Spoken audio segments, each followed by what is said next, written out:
Capsule numéro 12.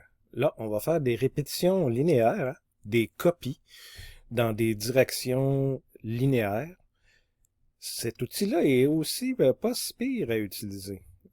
On le retrouve ici.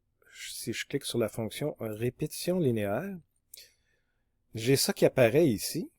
La première chose qu'on me demande, c'est la direction. Dans quelle direction je veux copier les choses? Si je regarde mon bloc ici, admettons que je voudrais avoir un bloc qui a 2 fois cette longueur. Hein, de copier dans le fond une autre partie ici. On a vu, on pouvait en faire une image miroir, mais je pourrais aussi, avec une répétition linéaire, tout simplement doubler sa longueur. Et là, si vous voyez, si je prends ça et je fais une translation dans cette direction-là, je vais avoir la copie que je veux. Donc, on me demande tout simplement de choisir une arête pour me dire dans quelle direction je veux avoir la copie. Donc, si je veux avoir cette direction-là, ben vous voyez, j'ai cette arête-là qui est exactement dans cette direction-là.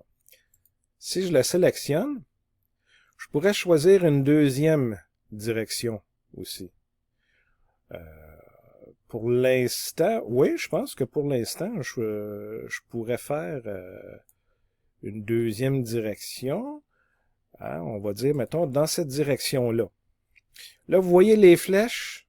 La flèche n'est pas dans le bon sens ici. La flèche, j'ai besoin de la changer de bord. Donc, la première, si je viens cliquer ici, je viens changer la flèche. Son sens est différent. Et je vais faire la même chose pour la deuxième. Là, son sens est différent ici. Je sais déjà que mon bloc fait 120 par 120. Alors, je vais choisir les fonctions qui m'intéressent. Donc, c'est le bloc ici, comme ça. Et là, vous voyez, le deuxième bloc n'apparaît pas.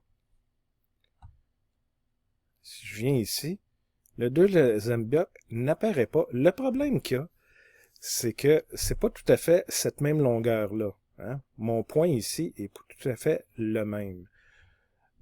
Puis dans le fond, ce que j'aurais plus besoin, c'est d'une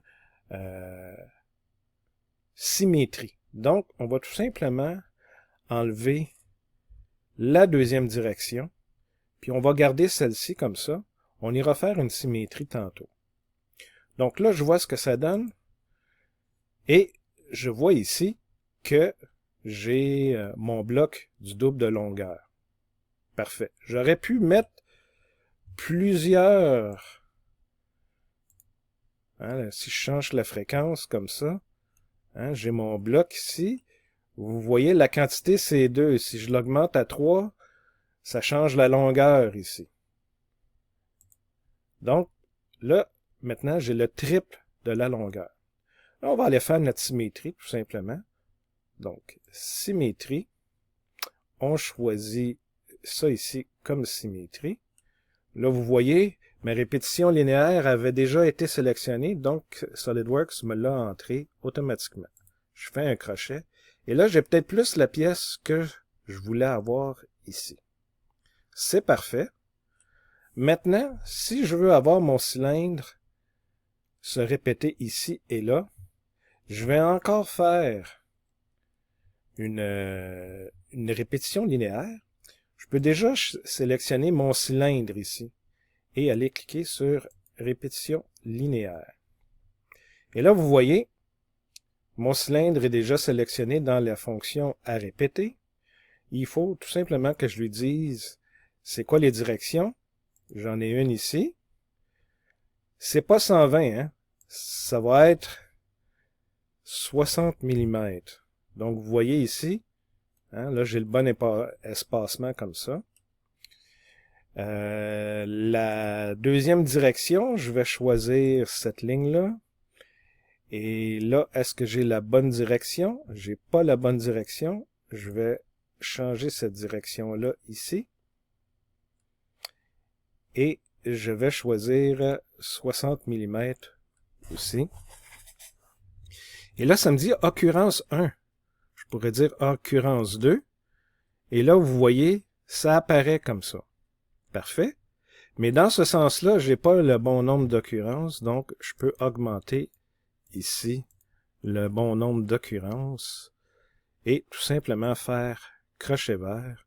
Et là, vous voyez, hein, je suis parti d'un dessin très simple et juste en faisant des répétitions linéaires, ben, je peux ensuite facilement répéter mes objets comme ça.